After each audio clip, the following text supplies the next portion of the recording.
কিয়ামতের দিন এই সূর্য যখন মাথার উপরে নেমে আসবে, গুনাহগারের মাথার মগজগুলো ভাতের মারের মতো ফুটবে। সূর্যের গরমে এই মাটির জমিনটা তামা হয়ে যাবে। আলাদা কোনো কিয়ামতের মাঠ হবে না। আমগো সিদ্ধিরগঞ্জ সহ গোটা দুনিয়ার জমিনটাই হবে কিয়ামতের মাঠ। এইটাই হবে মাঠ। আসমান থাকবে না, বিল্ডিং থাকবে না, পাহাড় গুলো তুলার মতো উঠতে থাকবে। পুরা জমিনটা সমতল হয়ে যাবে। মানুষ নাই, কিছুই নাই। যারা কবরে আছে আল্লাহ হুঙ্কার দিবে, এবার দাঁড়াও।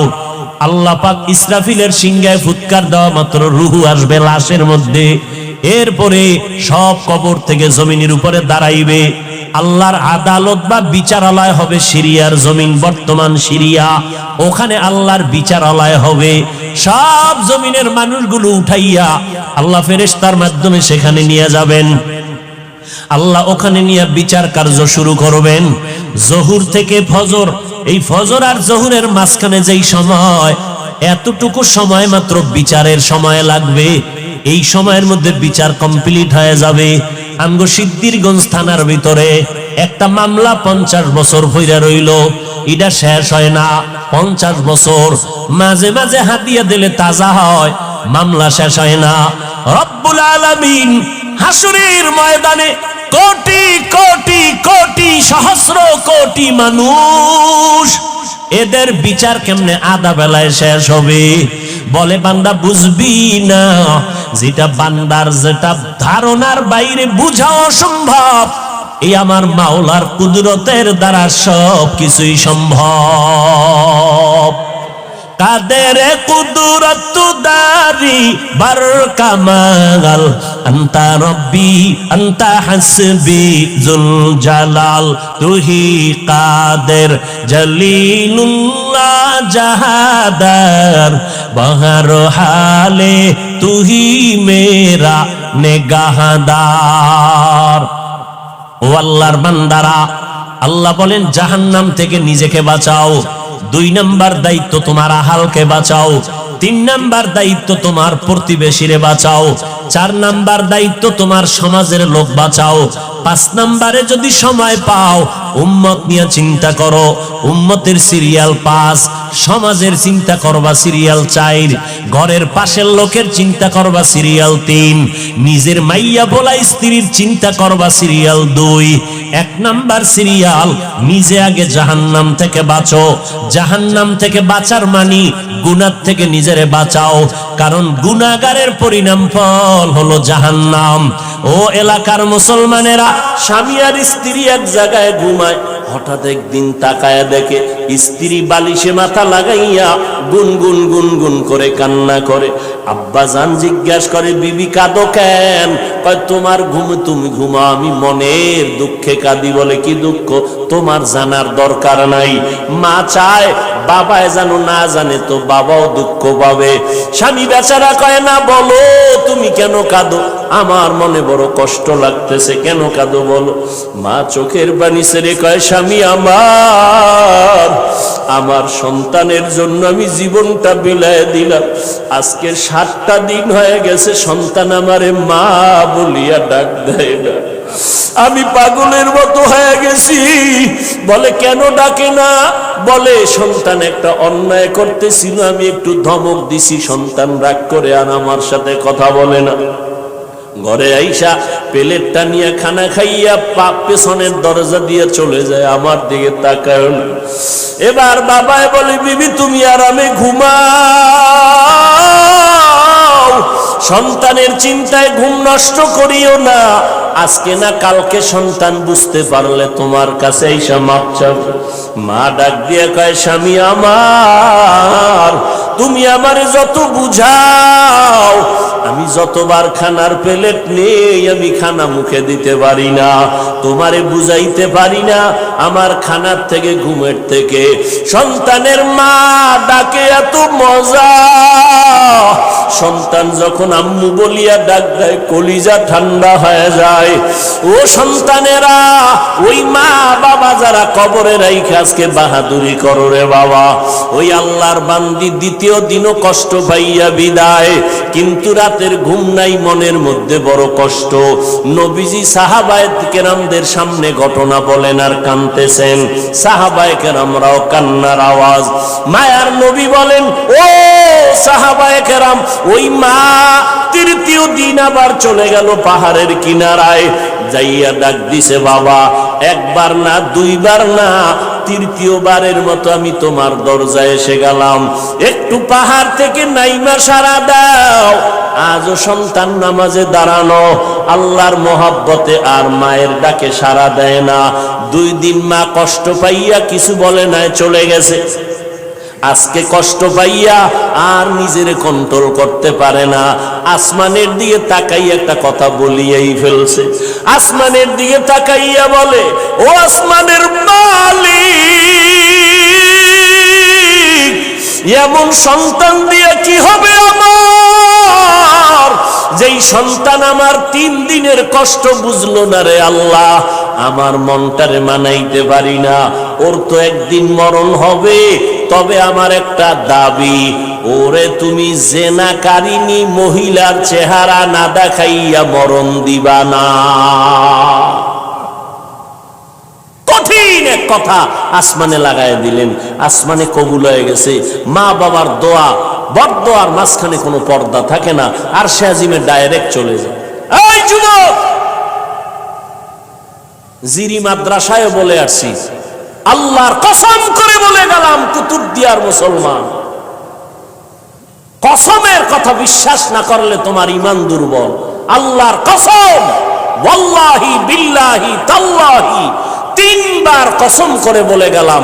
বিশেষ করে যুবকদেরকে বলছি, মরার আগে যদি পঙ্গু হইয়া বিছানায় কষ্ট পাইয়া মরতে চাও, তাহলে মার সাথে বাবার সাথে বেয়াদবি কর, শিক্ষকের সাথে বেয়াদবি কর, মুরব্বীদের সাথে বেয়াদবি কর। আল্লাহর কসম, মরার আগে তুই পঙ্গু না হইয়া মরবি না, লিখে রাখ। আমার কথাটাকে যদি অবিশ্বাস করো, তোমার ঈমান চলে যাবে, কারণ আমি 3 বার কসম খেয়ে বলে গেছি। এখন তুমি পণ্ডিতেরা প্রশ্ন করবা, হাফিজ সাহেব তুমি মনের রাগে বললা না, তুমি দলিল নাও। ক্বালান নবিয়্যু সাল্লাল্লাহু আলাইহি ওয়া আলিহি ওয়া সাল্লাম, ইসনানি ওয়াজ্জিলুহুমাল্লাহু ফিদ দুনিয়া আল বাগয়ু ওয়া উকুকুল ওয়ালিদাইন, আও কামা ক্বালান নবিয়্যু আলাইহি সালাতু ওয়াস সালাম। আল্লাহর নবী বলেন, 2টা অন্যায় দুনিয়াতে এমন আছে, যেই 2টা অপরাধ করলে মরার আগে জমিনে শাস্তি হবে। কয়টা অন্যায়? কি আপনাদের খারাপ লাগতেছে? মোনাজাত দিয়ে দিব? আমার তো কষ্ট, অনেক কষ্ট, মাইকটাও সুন্দর না, তারপর আপনাদের মহব্বতে কথা বলতেছি গলা ফাটাইয়া, কি করার। তারপর আপনারা বসলে একটু আমি কথা ফিনিশিং দিয়ে আসতেছি, আর একটু সামনে আগাবো। আল্লাহ সবাইকে কবুল করে। হ্যাঁ, মদিনার নবী বলেন, 2টা অপরাধ আছে, যদি দুনিয়াতে করো মরার আগে শাস্তি হবে, মরার পরে নয়। 1 নাম্বার অপরাধের নাম জুলুম, 2য় অপরাধের নাম হলো মা বাবার সাথে বেয়াদবি। যারা মা বাবার সাথে বেয়াদবি করবে, নবী বলেন তাদের শাস্তি হবে মরার আগে দুনিয়ার জমিনে। যারা জুলুম করবে, ওস্তাদের ইজ্জতের উপর আঘাত করবে, ভাইয়ের উপরে জুলুম করবে, বোনের উপরে জুলুম করবে, প্রতিবেশীর উপরে জুলুম করবে, গরিবের উপরে জুলুম করবে, এই জালেমের বিচার আমার আল্লাহ মরার আগেই করে নিবেন। ও আল্লাহর বান্দারা, মা যখন কথাটা বলেই ফেললেন, আসমানে কবুল হয়ে গেল। কি বরদোয়া করলেন? মা গেছেন, ভুলে গেছেন? জেনাকারিনী মহিলার চেহারা না দেখাইয়া মারবা না। মা কিন্তু কঠিন কয় নাই, যদি কইতো জেনা না করাইয়া মারবা না, তো আরো কঠিন হয়ে যেত। মা একটু পাশ কাটায় বললেন, ও জেনা টেনা করবে না, কিন্তু জেনাকারিনী মহিলার চেহারা দেখে মরবে, এটাও একটা অভিশাপ। একটু মহিলা দেখবে না, কারণ আমার বাচ্চা তো ইবাদত করে পাহাড়ের চূড়ায়, সে কোনো নারী দেখবে না, কিন্তু দেখতে গেলেও যেন নামাজি না, একটা জেনাকারিনী নারী দেখবে। পুরা বনি ইসরাইলের মাঝে প্রশংসা, পাহাড়ের চূড়ায় আল্লাহর বান্দা এত পরিমাণে ইবাদত করে যে তার ইবাদত আল্লাহর প্রতি এতটা অগাধ বিশ্বাস, পৃথিবীর কেউ তাকে আল্লাহর থেকে বিন্দু পিছপা ঘটাতে পারবে না, গাফেল করতে পারবে না। ওই এলাকার এক সুন্দরী মহিলা, রূপসী, সে কয় এত প্রশংসা তারে কেউ আল্লাহর থেকে আলাদা করতে পারবে না। কয় না, কেউ পারবে না। তাই আমি পারবো না। সুন্দরী মেয়ে বলে আমি পারবো। এই মেয়ে হাঁটতে হাঁটতে ওই পাহাড়ের চূড়ায় উঠছে, উঠা দেখে আল্লাহর বান্দা নামাজে দাঁড়ানো। ওর কামি শুধু আল্লাহর সেজদা দেয়, নামাজে দাঁড়ায়, তেলাওয়াত করে, দিয়ে কাজ চলতেছে, নামাজ আর নামাজ আর নামাজ। ওই মহিলা আল্লাহর আবেদ বান্দার সামনে দাঁড়ালো। যেই সূরাতটা ধরলে আল্লাহর বান্দার নজর চলে আসবে, জিনা করার জন্য বাধ্য হবে, এমন কৌশল কোনটা বাদ দেয় নাই মহিলা। কিন্তু তাকায় দেখে আল্লাহর বান্দা একটা নজর কোনো দিকে ডান বাম করে না, নিচের দিকে নজর, আল্লাহর মোহব্বতের ভিতরে মশগুল। বলবেন মহিলা হাতটা ধরবে? না রে বাবা, এটা সম্ভব না। আল্লাহর উপরে ভরসা কইরা যারা চলবে, এদের গায়ে টাচ করার ক্ষমতা কোনো বাহাদুরের নাই। যদি হাত বাড়ায় তোরা হাতটা সাথে সাথে বাঁকা হয়ে যাবে। ইব্রাহিম নবী বিশ্ব সুন্দরী সারাকে নিয়ে যাইতেছিল মিশরের উপর দিয়া। জালেম বাদশা খবর পাইয়া সুন্দরীর টাইনা নিয়ে আসছে। ইব্রাহিম নবী গাছতলায় বয়ে খায়, আল্লাহ, আমি না নবী? আমার স্ত্রীর উপরে যদি আঘাত করে চরিত্রের, তামার নবুয়তের হালাত কি হবে? আল্লাহ কয়, হেফাজত আমি করব। তোমার ভয় লাগে? তোমার অন্তর্চক্ষু খুলে দিলাম। ওই বাদশা জালেম তোমার স্ত্রীর সাথে যা করবে, তুমি গাছতলা বয়ে সব দেখবা। জালেম মিয়া আসল রুমের মধ্যে ঢুকাইয়া যখন হাত বাড়াইছে, হাতটা বাঁকা হয়ে গেছে, অবশ হয়ে গেছে। একবার, দুইবার, তিনবার পরে বেডি ইব্রাহিম নবীর স্ত্রীর কাছে মাপ চাইছে। মাপ চাইয়ে কয়, তোমার মধ্যে এমন কি পাওয়ার, আমি হাতটা আগাইয়া গেলেই বাঁকা হয়ে যায়? এই মহিলা, তোমার মধ্যে পাওয়ার কি? আমার মধ্যে কোনো পাওয়ার নাই, একটা পাওয়ার, আমি আল্লাহর একজন নবীর স্ত্রী। তাই নাকি? বলে হ্যাঁ। কই সে নবী? বলে গাছতলায়। ডাকো, সম্মানের সাথে ডাকো, মাফ করে দাও আমাকে, অন্যায়ের থেকে মাপ চাইলাম। এইবার বাদশাহ ডাইকা নবীরে মেহমানদারি করাইয়া ওই বাদশার এক খাদেমা হাজেরা এরে দিয়ে দিল ইব্রাহিম নবীর খেদমতে। সন্তান টন্তান নাই, শুইনা দিয়ে দিছে। ইব্রাহিম নবী বিবাহের বন্ধনে আবদ্ধ কইরা এরপরে সে 80 বছরের পরে মাওলা একটা সন্তান দিলেন ইসমাইল নামে। তাও প্রথম স্ত্রীর থেকে নয়, দ্বিতীয় স্ত্রী হাজেরা আলাইহাস সালাম থেকে। তো মহিলা পাহাড়ের চূড়ায় উঠা আল্লাহর বান্দার সামনে যত অপকৌশল করার প্রয়োজন করছে, কিন্তু বান্দার দিলকে তার দিকে আকৃষ্ট করতে।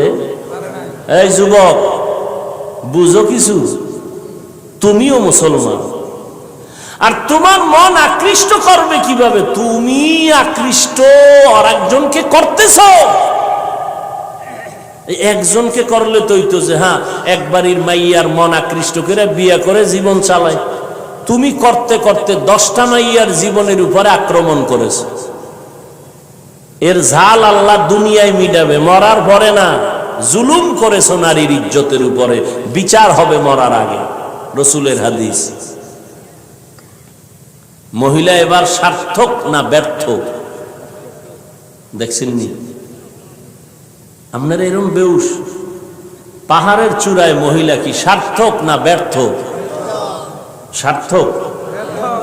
ব্যর্থ হয়ে গেল, পুরুষের সাথে দুর্বল হয়ে গেল, পারলো না, জিততে নাইমে আসে নিচে। কয় যখন সোজা ভারী নেই, এবার বাঁকা তোরে ঠিক করুন। বাঁকা কি? নিচে নাইমে চলে গেল।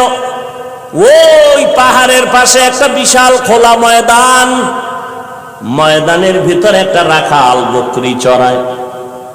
ওই রাখালকে ধরলো, রাখালের সামনে যাইয়া অপকৌশল করে রাখালের সাথে জিনা করেছে এই নারী। একটা ছেলে সন্তান হয়ে গেল। ছেলে সন্তানটা হাতের মধ্যে নিয়া ওই বেশ্যা নারী এলাকায় ঘুরে আর কয় এই বাচ্চা হলো ওই পাহাড়ের চূড়ায় আবেদওয়ালা বান্দার বাচ্চা। দেখছেননি কারবার? ঘুমাইতেছেন আপনারা না? আজ যে ওয়াজ চলে এত পুরান ওয়াজ আপনারা সবাই জানেন, ঘুমাইলেই হয়। বাচ্চা কার জানেননি? কার কার? আর মহিলা প্রচার করে কার? আল্লাহ জানেনি। মায়ের বরদোয়া একদিক, ওদিকেও আল্লাহর কাছে কামতেছে, দুই দ্বিমুখী সংঘর্ষ চলতেছে। একদিকে মা কইছে জেনাকারিনী মহিলার চেহারা দেখাও, ওদিকেও আল্লাহরে ডাকতেছে যেন ইজ্জত নষ্ট না হয়। মহিলা যখন এই বাচ্চা নিয়ে মানুষের কাছে কান্দে আর কয় বাচ্চা ওই তোমরা আবেদের, তোমরা যার এত গুণগান গাইছো ওই বাচ্চা, জিনার বাচ্চা, অবৈধ বাচ্চা।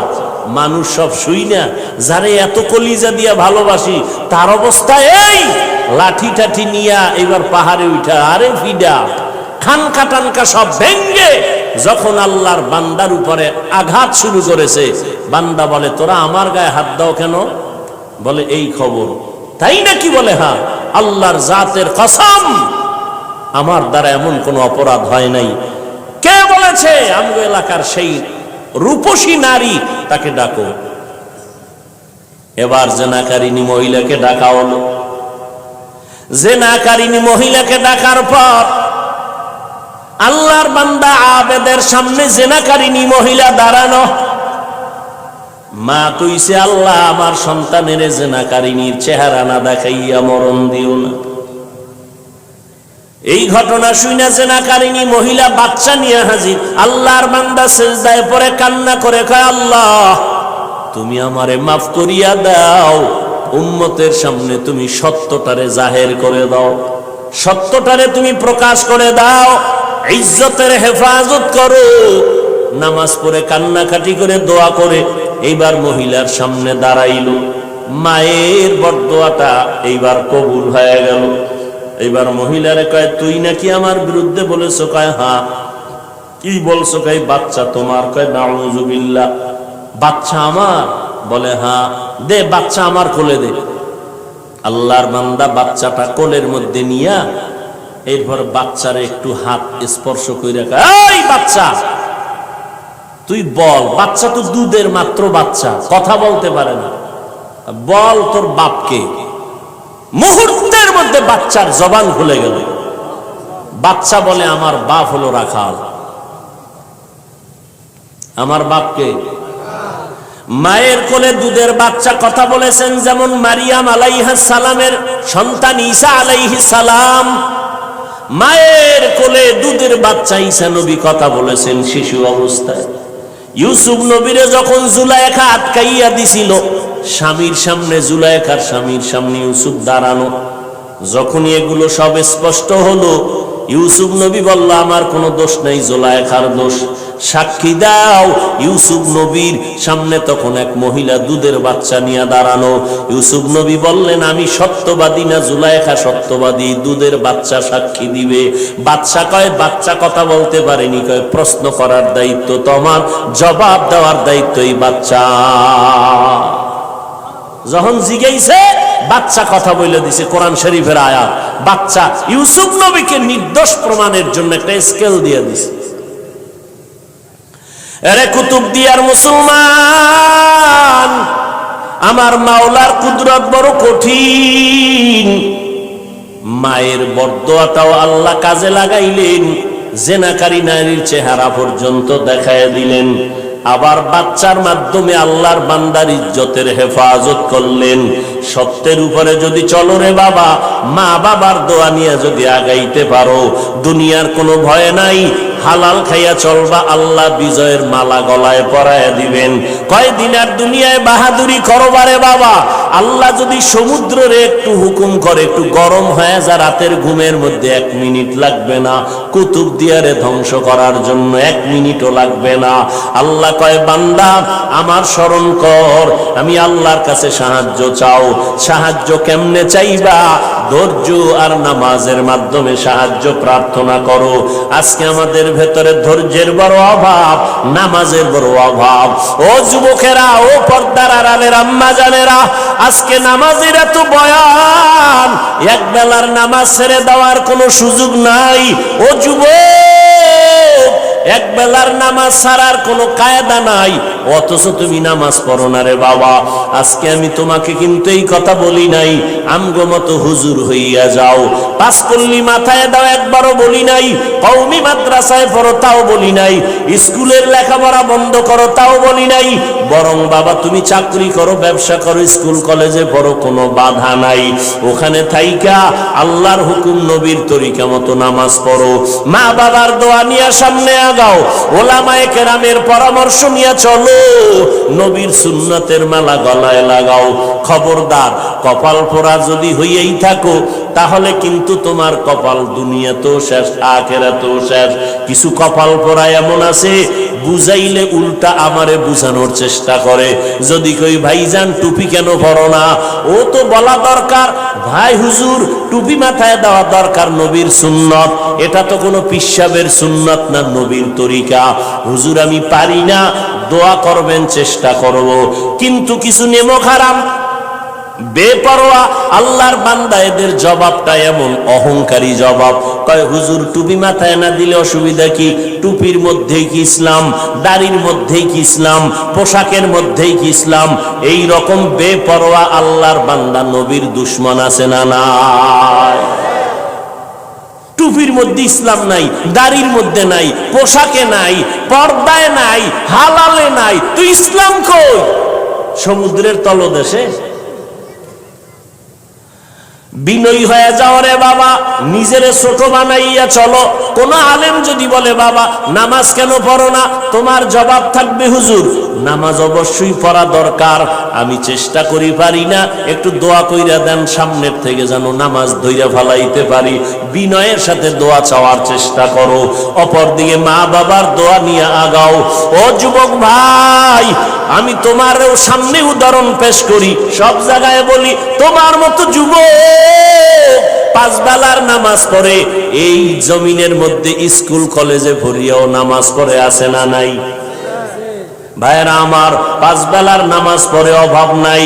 তোমার আমার মতো যুবক সন্তান নবীর তরিকা মতো চলে, চাকরি করে, ব্যবসা করে, অভাব নাই।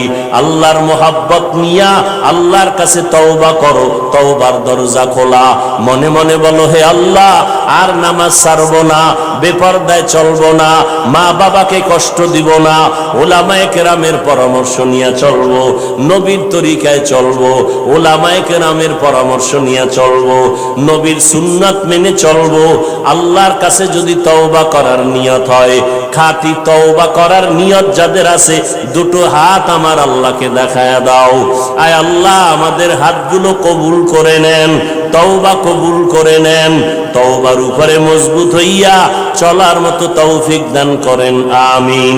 আলহামদুলিল্লাহি রাব্বিল আলামিন, ওয়াসসালাতু ওয়াসসালামু আলা সাইয়্যিদিল আমবিয়াই ওয়াল মুরসালিন ওয়া আলা আলিহি ওয়া আসহাবিহি আজমাইন। ইয়া আরহামার রাহিমিন, ইয়া আরহামার রাহিমিন।